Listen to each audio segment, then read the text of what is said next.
ভৈরবী রাগিনীতে বীণা, মাড়োয়ায় সেতার, মালকোষে সরোদ, তবলার তেহাই থেকে ঢাকের বোল, ক্ল্যারিওনেট, কর্নেট, ট্রাম্পেট, একের পর এক বাদ্যযন্ত্রে ঝর্ণার মতো ঝরে পড়েছে তাঁর সঙ্গীত। তিনি তানসেনের বংশধর। সঙ্গীত তাঁর শিরায় শিরায়, তন্ত্রিতে তন্ত্রিতে, রক্তকণিকায়। তিনি বিশ্ববরেণ্য সঙ্গীতজ্ঞ, প্রবাদ প্রতিম সরোদ শিল্পী বাবা আলাউদ্দিন খান।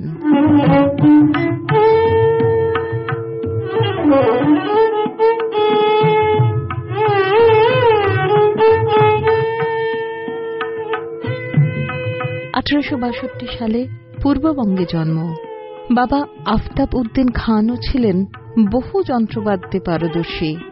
সঙ্গীত ভালোবেসে আলাউদ্দিন খান মাত্র 6 বছর বয়সে এক ভবঘুরে বাজনদার দলের সঙ্গে বাড়ি ছাড়েন।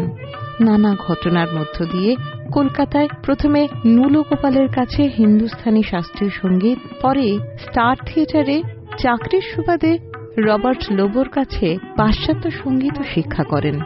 এরপর গুরু ওয়াজির খানের কাছে নাড়া বাঁধেন। গুরুজির মৃত্যুর পর মাইহারের রাজসভায় সঙ্গীতজ্ঞ হিসেবে যোগ দেন আচার্য আলাউদ্দিন খান। মাইহার কলেজ অফ মিউজিকের অধ্যক্ষ পদে যোগ দেন। 100 জন অনাথ শিশুকে নিয়ে গড়ে তোলেন কিংবদন্তি মাইহার ব্যান্ড।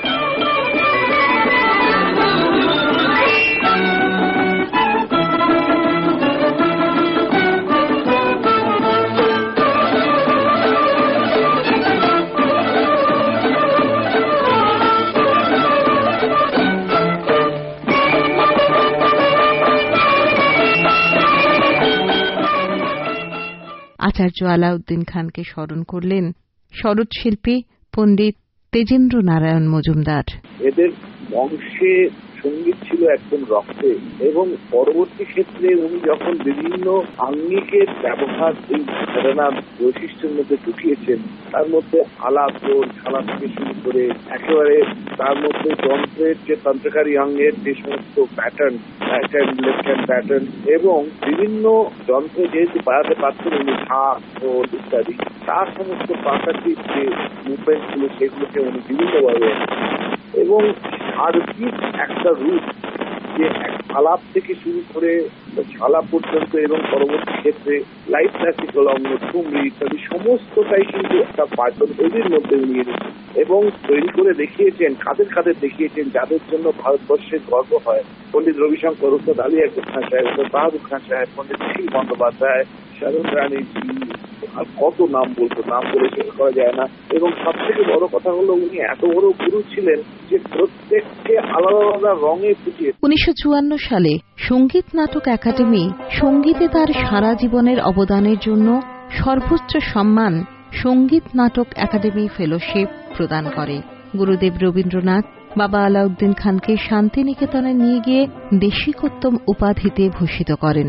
1958 সালে পদ্মভূষণ এবং 1971 সালে পদ্মবিভূষণ উপাধি প্রদান করা হয় ভারতীয় সঙ্গীতের এই অনবদ্য শিল্পীকে।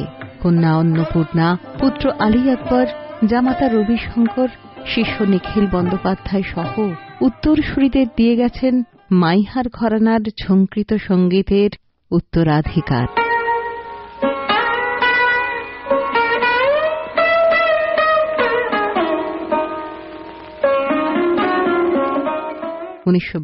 সালের আজকের দিনে তার শরৎখানি নীরব হয়। বাবা আলাউদ্দিন খান লীন হয়ে যান ভারতবর্ষের ঐতিহ্যে, সংস্কৃতিতে, সুরঝঙ্কারে।